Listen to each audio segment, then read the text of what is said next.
So a couple things from the last video. You can see here we have this open. It is powered on. It's on the 2S right now because that's my tester battery.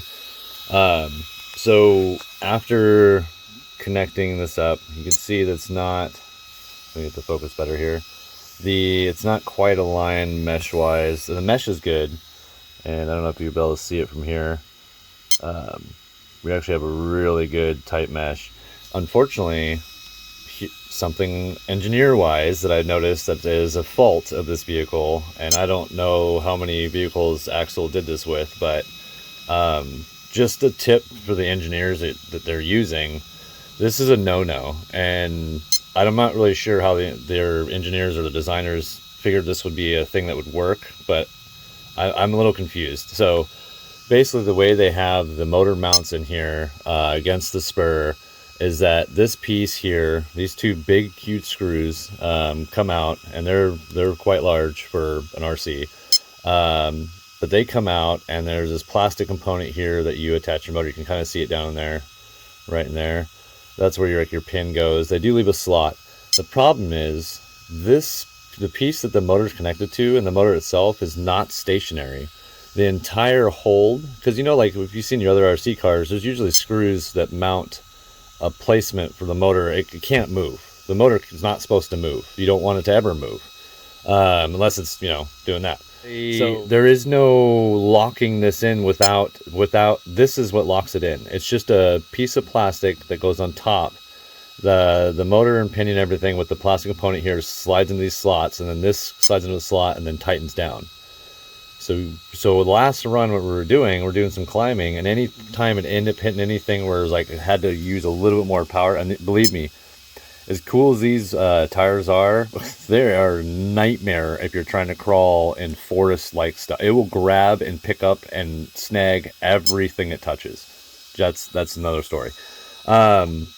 So what was happening was that the motor, it was giving. It was either going to have to go for the slipper, or I was going to end up stripping screw. You can kind of see it kind of tried to, there's some plastic in here, and it tried to, and you know, it stopped immediately running it, opened up, figured out what was going on. So the motor, it's not centered to this little piece they have in here. It's actually kind of offset to make it closer as it sits in there. So there is a specific way you need to place with the piece under here sets in. The problem is that, again, this is the only piece holding it, and it doesn't matter how tight you make that. If it wants to give, the motor can actually rotate the pinion away from the spur, causing it to either strip or lose its mesh.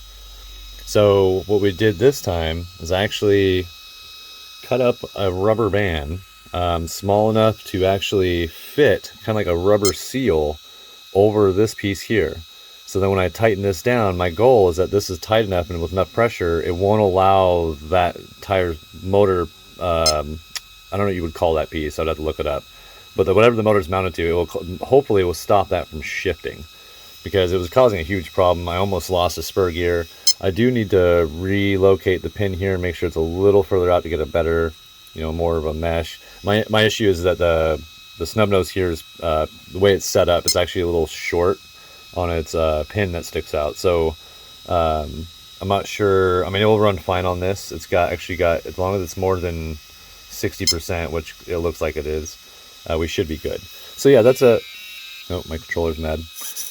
So that is a problem that I just noticed. I don't know how many other cars deal with this kind of a setup, but it's not ideal. That is what I'm currently working on.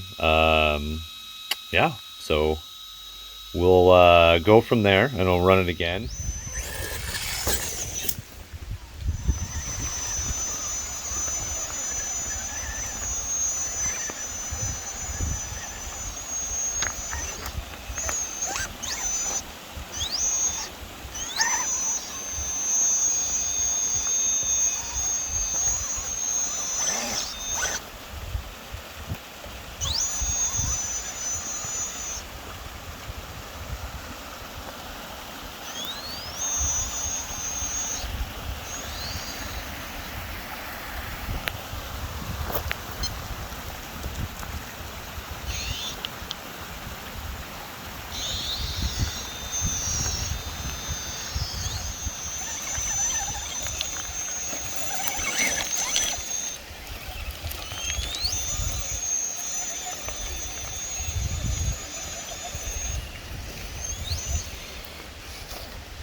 Whoa, whoa, whoa, whoa, whoa. Oh, I'm stuck and you're Right. behind me. What Right. are you gonna do?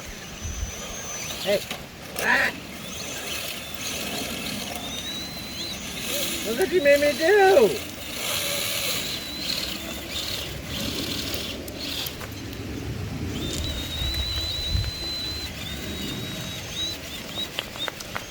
Come on.